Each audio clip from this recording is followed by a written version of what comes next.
നമസ്കാരം. ഞാനിപ്പോൾ ചാലക്കുടി നോർത്ത് ജംഗ്ഷനിൽ നമ്മുടെ ഊക്കൻസിൻ്റെ ഗോഡൗണിൻ്റെ മുന്നിലാണ്. ഊക്കൻസിൻ്റെ പെയിൻറ്റ് അതുപോലെ തന്നെ മറ്റ് സാധനങ്ങളൊക്കെ കിട്ടുന്ന ഫർണിച്ചർ ഐറ്റംസുകളൊക്കെ കിട്ടുന്ന ഗോഡൗണാണ് ഈ കാണുന്നത്. ഇതിൻ്റെ പിറകിൽ ഈ പെയിൻറ്റും ടിന്നറൊക്കെ സൂക്ഷിക്കുന്ന വലിയൊരു ഗോഡൗണുണ്ട്. അവിടെയാണ് ഈ തീപിടുത്തം നടന്നുകൊണ്ടിരിക്കുന്നത്. ഏകദേശം ഒരു 15 മിനിറ്റ് ആയിട്ടുള്ളൂ. വലിയ രീതിയിലുള്ള തീയാണ് പിടിച്ചുകൊണ്ടിരിക്കുന്നത്. ഫയർഫോഴ്സും പോലീസും ഒക്കെ എത്തിയിട്ടുണ്ട് ചാലക്കുടി പട്ടണത്തിൽ നിന്ന്. ഈ പ്രഭാതത്തിലെ ഏറ്റവും വലിയൊരു ദുരന്ത കാഴ്ചയാണ് ഇപ്പോൾ ഈ നടന്നുകൊണ്ടിരിക്കുന്നത്. ഈ ഊക്കൻസിൻ്റെ ഗോഡൗണിൻ്റെ അവിടെ വലിയ രീതിയിലുള്ള തീപിടുത്തം നടന്നുകൊണ്ടിരിക്കുകയാണ്.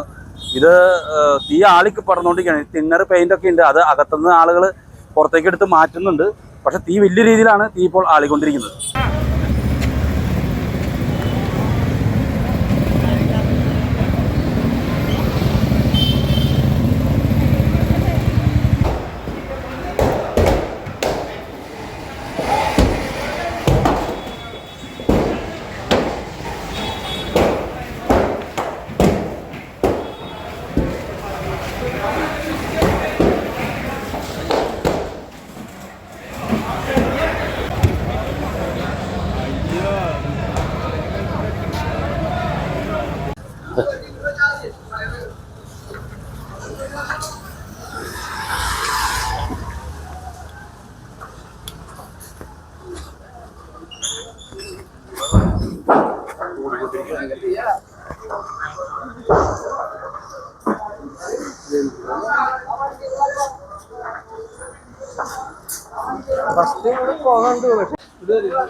ഇപ്പോൾ നമ്മുടെ ഈ തൊട്ടടുത്ത സ്ഥലങ്ങളുടെ ഭാഗത്തേക്കൊക്കെ തീ ആളുന്നുണ്ട്. വലിയ രീതിയിലുള്ള തീയാണ് ഇപ്പോൾ ആളിക്കൊണ്ട്